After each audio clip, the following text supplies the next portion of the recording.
চৰকাৰী কৰ্মচাৰীৰ জানুৱাৰী মাহৰ তিনিটা গুৰুত্বপূৰ্ণ আপডেট আমি দিবলৈ বিচাৰিছোঁ। প্ৰথম আপডেটটো হৈছে এৰিয়াৰৰ প্ৰথম কিস্তি।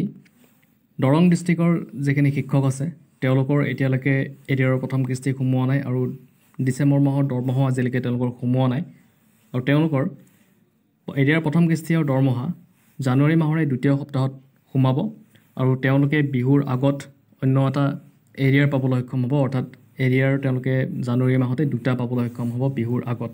আমি দ্বিতীয় খবৰটো লৈ আহিছোঁ। দ্বিতীয় আপডেটটো আপোনালোকে ইয়াতে স্ক্ৰীণত দেখিছে CMO আছাম ফেচবুক পেজত। অসম চৰকাৰে 2025 চনৰ 31 জানুৱাৰীৰ পৰা 4 ফেব্ৰুৱাৰীলৈকে পাঠশালা বজালিত অনুষ্ঠিত হ'বলগীয়া অসম সাহিত্য সভাৰ অধিৱেশনত অংশগ্ৰহণ কৰিবলৈ যোগ্য বিবেচিত চৰকাৰী কৰ্মচাৰীৰ বাবে বিশেষ নৈমিত্তিক ছুটী মঞ্জুৰ কৰিছে।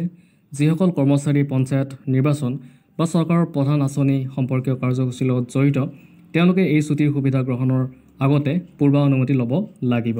আমি তৃতীয় খবৰটো লৈ আহিছোঁ। আজি ভিডিঅ'ৰ তৃতীয় টপিকটো লৈ আহিছোঁ চৰকাৰী কৰ্মচাৰী কল্যাণ।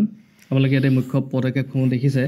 মিছন কৰ্মযোগী, আপোন ঘৰ আঁচনি, শিশু দত্তক ছুটী CAL, শূন্য প্ৰিমিয়াম আধাৰিত বীমা, মৰগীয়া ভাত্তা, মৰগীয় সাহায্য, অসম সচিবালয় সেৱা আৰু অসম সচিবালয় অধীনস্থ সেৱাত অতিৰিক্ত পদ, মৃত আহত ভোটগ্ৰহণ কৰ্মীৰ নিকট আত্মীয় ক্ষতিপূৰণ পৰিশোধ, মৈত্ৰী আঁচনি, আপোন বাহন আঁচনি, দক্ষ শাসন ব্যৱস্থাৰ মেৰুদণ্ড হিচাপে স্বীকৃতি, চৰকাৰী কৰ্মচাৰীসকলক সুৰক্ষা আৰু সমৰ্থন কৰাৰ বাবে বিভিন্ন পদক্ষেপ আৰম্ভ কৰিছে। ডিজিটেল শাসনৰ দিশত অসমৰ পদক্ষেপ।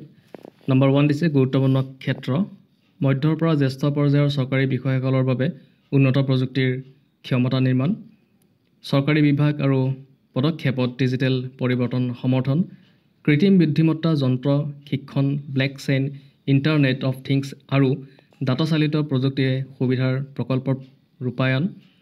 উদ্দেশ্য উন্নত প্ৰযুক্তি ব্যৱহাৰ কৰি চৰকাৰী প্ৰক্ৰিয়া আৰু সেৱাৰ পৰিৱৰ্তন তথা দক্ষ আৰু উদ্ভাৱনীয় প্ৰশাসন কঢ়িয়াই অনাৰ বাবে এক পৰিকাঠামো সৃষ্টি কৰা।